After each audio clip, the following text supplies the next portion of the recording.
A Fundação Getúlio Vargas fez um trabalho muito importante e analisou os casos que chegaram ao Supremo de 2011 a 2016. Foram 404 casos e destes 0,74% resultaram em condenação. É absurdo. 0,74% dá a noção do grau de impunidade que nós temos. Isso. Portanto, isso nos revela o quê? Os tribunais, eles não foram concebidos pelo sistema como instrumentos para a colheita de provas. Tribunais são sistemas para rever decisões que o primeiro grau tomou. Lá no primeiro grau é que são colhidas as provas. Lá em primeiro grau é que o juiz inquire as testemunhas, em que ele colhe os depoimentos, em que ele recebe os laudos periciais, em que ele verifica documentos, se é necessário um incidente de falsidade documental. Tudo isso acontece em primeiro grau. No segundo grau, você tem a revisão de decisões.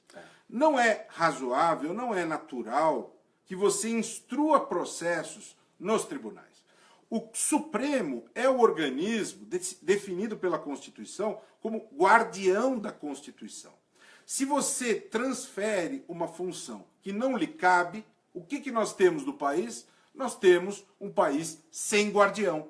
O país não tem guardião. Por quê? Porque o Supremo tem que fazer trabalhos que não lhe cabem. Portanto, já passou da hora de nós resolvermos aquela questão que já foi discutida aqui, que é a do fim do foro privilegiado. Nós não podemos mais continuar com esta situação que acaba gerando, além de tudo, uma injustiça, porque nós não podemos manter esta cultura de privilégios. Não se sabe, como bem o Luiz colocou, quanto tempo levará essa instrução? Quanto tempo para receber esta denúncia? Né?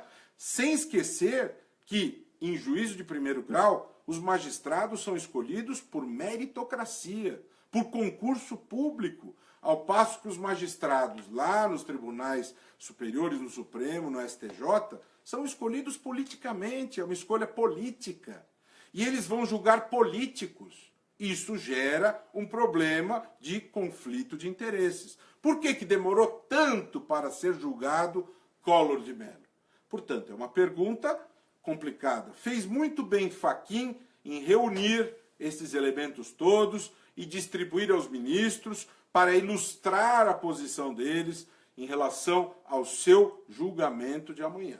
Collor de Mello foi já caçado pela prática de corrupção e o povo de Alagoas deve abrir bastante os seus olhos em relação a esse tipo de figura. Aliás, há uma outra de Alagoas que tem 13 investigações, uma delas já resultou em ação penal, já é réu por peculato, o senhor Renan Calheiros.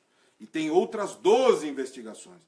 Alagoas tem gerado figuras políticas que estão com questões importantes no cenário jurídico nacional. Né? Então, muita atenção amanhã a este julgamento de Fernando Collor de Mello.